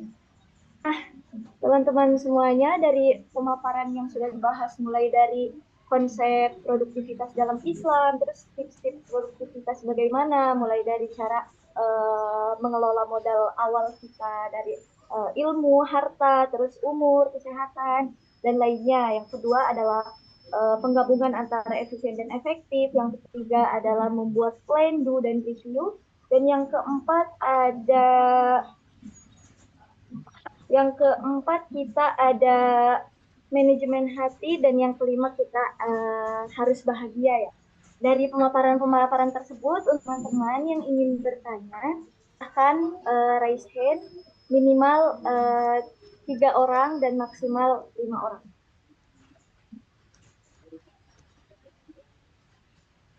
Silahkan teman-teman yang ingin bertanya. Boleh Kak, yang pertama raise hand ini ada Kak Titik ya, belum ada namanya soalnya. Mohon maaf. Baik, izin bertanya ya. Bismillahirrahmanirrahim. Assalamualaikum warahmatullahi wabarakatuh. Waalaikumsalam warahmatullahi wabarakatuh. Baik, perkenalkan, nama saya Muhammad Fadil Malik dari mahasiswa kampus Studi Al-Hikmah semester 7. Jadi izin bertanya Mas Bagas, saya ada pertanyaan ini 2. Jadi yang pertama itu, apakah ada keterkaitan antara produktivitas dengan profesional? Karena seperti yang disampaikan dengan dosen saya waktu di kelas kemarin, itu tentang profesional bahwa orang yang profesional itu memiliki beberapa prinsip, yang dimana diantaranya seperti komitmen, seperti juga yang disampaikan dengan Mas Bagas tadi, efisien dan efektif. Ya, yang dimana orang profesional itu mempunyai sebuah etika seperti soft skill, amanah, jujur, dan ma'ruf. Kemudian pembelajaran yang mencakup seperti pengetahuan dan keterampilan. Kemudian disiplin yang mencakup waktu, prosedur, dan rencana. Kemudian tekun yang mencakup sabar dan Maaf Mas konsisten. Fadil, bisa lebih mengerucut aja Mas pertanyaannya Mas. Oh ya, mungkin cukup di situ di pertanyaan nomor 1. Jadi kesimpulannya itu kita ingin menjadi yang terbaik dari semua apa yang kita lakukan. Jadi kemudian yang kedua, bagaimana tanggapan Mas Bagas soal statement yang pernah dikatakan Deddy Corbuzier. Maaf, saya kurang ingat apa yang disampaikan, mungkin seperti kurang lebihnya seperti ini. Sebenarnya kita itu harus fokus dengan satu keterampilan atau satu fokus saja, karena kalau misalnya harus fokus banyak itu bisa mengganggu kayak pikiran kita dengan efektivitas kita. Jadi menurut Mas Bagas gimana? Sekian, terima kasih. Assalamualaikum warahmatullahi wabarakatuh. Waalaikumsalam warahmatullahi. Langsung saya jawab aja Mbak Ina ya. Boleh, terima kasih untuk Kak Fadil Mu'alif yang telah Nah, buat Mas Bagas bisa langsung dijawab saja. Ya, Kalau Bismillah. Apakah ada hubungannya tentang produktivitas dengan profesional? Jawabannya iya. Karena ketika kita produktif, kita pintar manajemen waktu, insya Allah itu akan memudahkan kita untuk bisa menjaga amanah. Ya, waladina amanu apa namanya? Li amanati wa ahdim ra'un. Dan orang-orang beriman itu adalah mereka yang menjaga amanahnya. Disebutkan juga Nabi Musa itu punya sifat seorang pekerja terbaik, di antaranya adalah al-qawiyul amin. Ya, al-qawiyul amin. Al-qawi itu artinya mampu untuk menyelesaikan tugas-tugasnya. Dan amin itu amanah, ya, mampu untuk menyelesaikan tugas-tugasnya dan amanah. Kalau kita nggak produktif, kita nggak pintar manajemen waktunya, bisa saja kita menyelesaikan tugas, tapi nanti molor misalnya. Ya, kita merugikan orang-orang, itu nggak amanah berarti. Makanya di Al-Quran disebutkan al-qawiyul amin, yang bisa menyelesaikan tugas dan juga amanah. Jadi ada hubungannya dengan profesionalitas. Itu yang pertama. Yang kedua, soal pertanyaan dari Corbuzier ya, soal terkait kita hanya fokus satu saja. Jawabannya bagaimana? Maka kita kembalikan kepada para ulama yang jauh lebih pintar daripada dari Corbuzier. Ya, jauh lebih pintar, lebih luar biasa. Kata sebagian ulama terkait fokus dengan satu satu satu pokok, ya, man sabata nabat. Barang siapa yang fokus, maka dia akan tumbuh. Barang siapa yang fokus sama satu hal, dia akan kokoh. Kemudian dalam Al-Quran disebutkan juga wa nazzalnahu tanzila. Al-Quran diturunkan secara bertahap. Dalam belajar memang kita diperintahkan untuk bertahap. Sekelas Al-Quran saja bertahap, apalagi ilmu-ilmu yang lainnya. Tapi ada tambahan dari para ulama. Kalau kita mampu untuk belajar lebih dari satu ilmu sekaligus, maka nggak apa-apa. Nah, ya. Kalau kalau kita berusaha terus terlalu banyak tugas, kemudian kita malah nggak fokus sama satu sama lain, itu memang bahaya. Ya, faiza faragta fansab wa ila rabbika farghab. Kalau kalian sudah selesai satu tugas, lanjut ke tugas berikutnya. Ya, ada sebagian juga yang menjelaskan dilarang multitasking. Karena di Al-Quran disebutkan satu tugas selesai dulu baru selanjutnya. Tapi kalau kita mampu untuk menyelesaikan beberapa tugas, kita mampu untuk belajar beberapa bidang, nggak apa-apa. Ya, jawabannya balik ke masing-masing. Allah kasih kita kemampuan untuk belajar banyak, atau sebenarnya kita belum mampu untuk belajar banyak. Nah, dari situ nanti jawabannya bisa berbeda-beda. Bisa yang bilang tadi sebagaimana yang disampaikan penanya, fokus sama satu hal dulu. Ada juga yang bisa lebih dari satu, tergantung kemampuan dia. Yaitu semoga menjawab. Baik, terima kasih. Syukran jazakallah khair. Sama-sama, Pak Yakub. terima kasih kepada Pak Malik yang sudah bertanya dan juga jawaban dari Pak Bagas yang sangat luar biasa. Yang selanjutnya saya persilahkan kepada penanya yang selanjutnya, yaitu Kak Puspo Bayu. Kepada Kak Puspo Bayu dipersilakan. Sebelumnya, Assalamualaikum warahmatullahi wabarakatuh. Perkenalkan, nama saya Puspa Hayu dari Universitas Tidar, mahasiswa baru.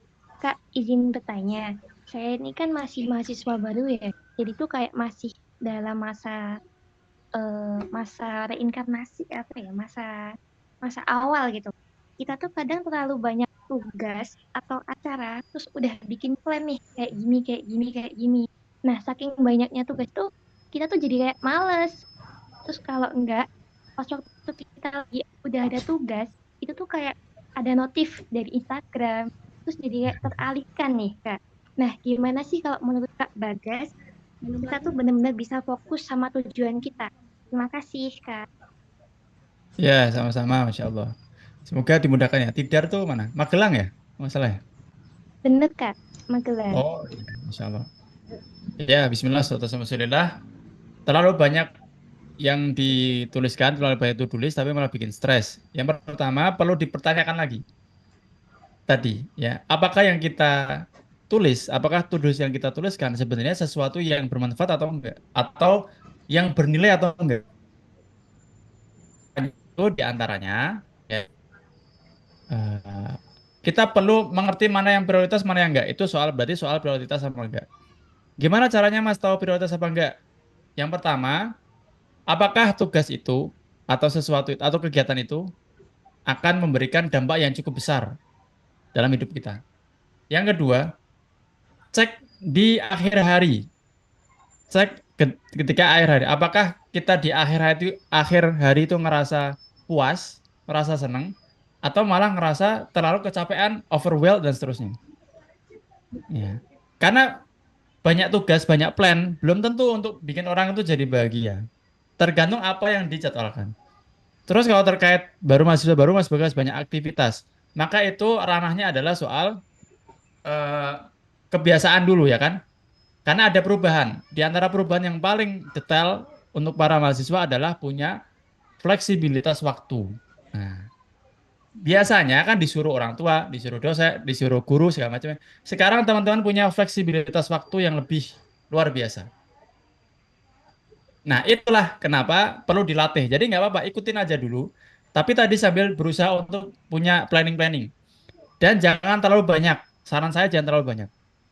Biasanya kebanyakan karena apa? Karena terlalu banyak mengiyakan. Biasanya, ya, correct me kalau saya salah, Mbak Puspo ya. Biasanya karena semua diiyakan. Penting untuk melihat kondisi kita dulu sambil kita punya jadwal. Cara yang lebih praktikal lagi, Mbak Puspo, tulis jadwal dari Senin sampai Minggu misalnya. Ya, terus Senin sampai Minggu. Nanti dilihat aktivitas mana yang padat banget, hari mana yang nggak padat banget. Nanti akan terlihat. Oh ternyata emang saya tuh padatnya Senin sama Selasa. Jadi Senin sama Selasa seharusnya saya nggak terlalu banyak tugas misalnya. Saya kurangi tugas saya kurangi pergi saya sama teman-teman hari Senin sama Selasa karena padat banget. Nah, karena kelihatan. Tapi kalau nggak pernah direview, akan susah untuk melihat hal-hal itu. Itu ya mungkin semoga membantu Mbak Puspa. Baik, terima kasih banyak Kak Bagas. Sama-sama. Baik, terima kasih kepada Kak Puspo Hayu dan juga Mas Bagas atas pertanyaan dan juga jawabannya. Untuk penanya, mungkin ini yang terakhir karena waktu kita juga terbatas, yaitu ada dari Kak Fauzi Al-Karobi. Kepada Kak Fauzi Al-Karobi, Ya, baik. Assalamualaikum warahmatullahi wabarakatuh. Waalaikumsalam warahmatullahi wabarakatuh. Ya, perkenalkan nama saya Fauzi dari mahasiswa Stay di Al-Hikmah Jakarta Selatan semester 3 sekarang. Izin Mas Bagas mau bertanya terkait dengan hadis yang at-taswifu jundu min junudi iblis azimun zo qolama khodabihi. Nah, di sini kan artinya sikap menunda-nunda adalah salah satu sifat iblis yang suka melabui manusia. Berarti ketika seseorang itu suka menunda-nunda tugas, berarti di dalam dirinya itu ada seperti kayak jin. Apakah perlu diruqyah? Iya, itu pertanyaannya Mas Fauzi. Iya, benar. Oke. Langsung saya jawab aja ya Mbak Ina ya. Iya, Mas Bagas. Ya, Bismillah, Alhamdulillah. Setahu saya tadi bukan, saya revisi sedikit ya, bukan hadis, tapi sebagian perkataan ulama, Bapak saya kurang mendalami juga. Yang jelas ada riwayat, ada bukan nas, ada asar itu gitu. Yang kedua terkait apakah di hatinya ada iblis? Jawabannya memang ada setiap dari kita. Ya, setiap dari kita memang ada. Makanya kan di surat An-Nas, ya, kita berlindung dari Al-Khonnas. Al-Khonnas itu di tafsirnya adalah alladzi yaswisu indal ghafati wa yakhtafi inda dzikrillah. Setan yang akan keluar ketika kita kurang berzikir kepada Allah. Dan ketika kita berzikir kepada Allah, setan itu akan kembali bersembunyi. Ya. Ditambah lagi jiwa kita itu punya yang namanya sifat jiwa amarah yang condong kepada keburukan. Di Quran surat Yusuf, innan nafsa la'ammaratun bisu. Sesungguhnya jiwa kita itu condong kepada hal yang buruk-buruk. Illa ma rahima rabbi, kecuali jiwa yang Allah rahmati. Jadi dari situ bisa kita ambil faidah. Maksudnya bukan harus diruqyah, tapi maksudnya adalah semakin kita beriman, insya Allah kita akan semakin tidak menunda. Nah, gitu. Hubungannya apa Mas Bagas? Karena dalam sebuah hadis disebutkan, ya min husni islami mar'i tarku mala yaknihi. Di antara tanda kebaikan Islam seseorang, maka dia akan meninggalkan hal-hal yang enggak bermanfaat. Nah, menunda itu bermanfaat apa enggak? Ya, secara umumnya enggak bermanfaat. Walaupun saya ada tulisan sendiri bahwa ada juga nunda-nunda yang bermanfaat. Ya, nunda dosa itu bermanfaat, ya. Dan ada beberapa hal lainnya lagi lah. Jadi gitu ya, Mas Mas siapa tadi? Mas Fauzi ya, bukan harus diruqyah, tapi di apa namanya perbaiki lagi sholat subuhnya jangan telat misalnya ya. Kemudian menjaga sholat lima waktunya, tiap hari jangan lewatkan untuk zikir pagi petang misalnya, atau kemudian baca Al-Quran. Itu akan sangat berpengaruh dalam keberkahan waktu kita. Makanya dalam sebuah hadis terakhir, ketika seorang itu bersilaturahmi kan dipanjangkan ya, panjangan umurnya, fal yasil rahimah, maka Allah akan siapa yang pengen rezekinya diluaskan, umurnya dipanjangkan, maka sambung silaturahmi. Bukan maksudnya umur kita jadi tambah banyak karena umur kita sudah ditentukan. Tapi yang dimaksud adalah keberkahan umur. Ya, seakan-akan hari itu jadi lebih panjang. Padahal ya sama aja 24 jam gitu. Jadi lebih arahnya adalah soal keberkahan waktu ya, supaya nggak nunda-nunda. Ya walam bisa. Jazakallah khair Ustaz. Bayakum. Baik, itu dia sesi pemaparan materi dan juga tanya jawab dari Kak Bagas dan juga dari kita semua. Nah, karena waktu kita sudah hampir habis, izinkan saya untuk merangkum poin-poin pentingnya saja dari apa yang kita bahas mulai dari awal hingga sampai dari pertanyaan hingga jawabannya. Yang pertama, mengenai konsep produktivitas dalam Islam, menurut yang saya tangkap, kita bisa mengambil kesimpulan konsep produktivitas dalam Islam bisa diambil yaitu menghasilkan sesuatu yang bermanfaat. Ya, yang kedua, mengenai tips itu untuk lebih produktif, yang pertama adalah memanfaatkan modal utama. Yang pertama itu ilmu. Jadi untuk mengetahui, memisahkan tadi hubungannya kalau menurut saya itu dengan skala prioritas ya. Untuk mengetahui prioritas kita mana yang baik, mana yang buruk, itu perlu diketahui dulu dengan ilmu, dan juga mengetahui kegiatan itu akan bermanfaat bagi kita ke depannya atau tidak. Nah, yang selanjutnya ada harta. Jadi untuk bisa produktif, kita itu bisa memanfaatkan dari harta yang kita punya. Yang selanjutnya umur, itu kita perlu memanfaatkan umur kita untuk bisa lebih produktif karena umur kita sangat terbatas. Dan juga kesehatan, kita perlu memanfaatkan kesehatan untuk berbuat ataupun beraktivitas lebih produktif lagi dan lebih bermanfaat untuk kita. Dan yang kedua, tips untuk berperilaku produktif itu dengan cara menggabungkan antara efektif dan efisien. Efektif itu mengenai menulis dulu tujuan atau goals kita, pencapaian kita apa, dan juga digabungkan dengan caranya bagaimana, yaitu dengan cara yang efisien tersebut. Nah, yang ketiga itu melakukan ataupun membuat plan, do, dan juga review. Jadi membuat rencana, melakukan, dan juga mengevaluasi, itu penting. Nah, yang keempat, kita perlu manajemen hati, karena ketenangan itu yang saya ingat ketenangan itu murni datangnya dari hati dan dari Allah Subhanahu wa Ta'ala. Dan yang kelima itu kelola kebahagiaan diri. Nah, untuk kesimpulan dari pertanyaan yang pertama dari Muhammad Fadil Mu'alif itu mengenai apa hubungannya antara produktivitas dan profesionalitas, itu ada hubungannya. Karena ketika kita produktif, ketika kita mengerjakan sesuatu, itu sangkut pautnya kepada profesionalitas kita. Jadi kita bisa menyelesaikan itu. Seperti itu. Nah, yang kedua itu bagaimana cara kita untuk fokus pada tujuan. Itu pertanyaannya sama dengan Kapus Pobayu, itu dengan cara membuat skala prioritas itu sendiri. Nah, yang terakhir pertanyaannya itu mengenai fatwa ya Kak, mengenai fatwa tentang sifat menunda itu adalah perbuatan iblis. Itu bisa diperbaiki dengan cara meningkatkan keimanan kita. Mungkin itu saja dari saya, dan semua pengetahuan dan juga semua strategi yang diberikan itu berakar pada prinsip-prinsip Islam, sehingga memberikan kita alat yang berharga untuk meningkatkan produktivitas kita sebagai mahasiswa muslim. Saya mendorong kita semua dan juga termasuk diri saya sendiri untuk merenungkan kembali bagaimana cara kita untuk menerapkan pengetahuan dan juga wawasan ini dalam kehidupan sehari-hari kita. sekali lagi saya sangat berterima kasih kepada Kak Bagas Rais Rabani yang telah berbagi pengetahuan dan juga wawasan beserta strategi-strateginya, dan terima kasih kepada semua peserta atas partisipasi dan juga pertanyaan-pertanyaannya dalam acara kali ini.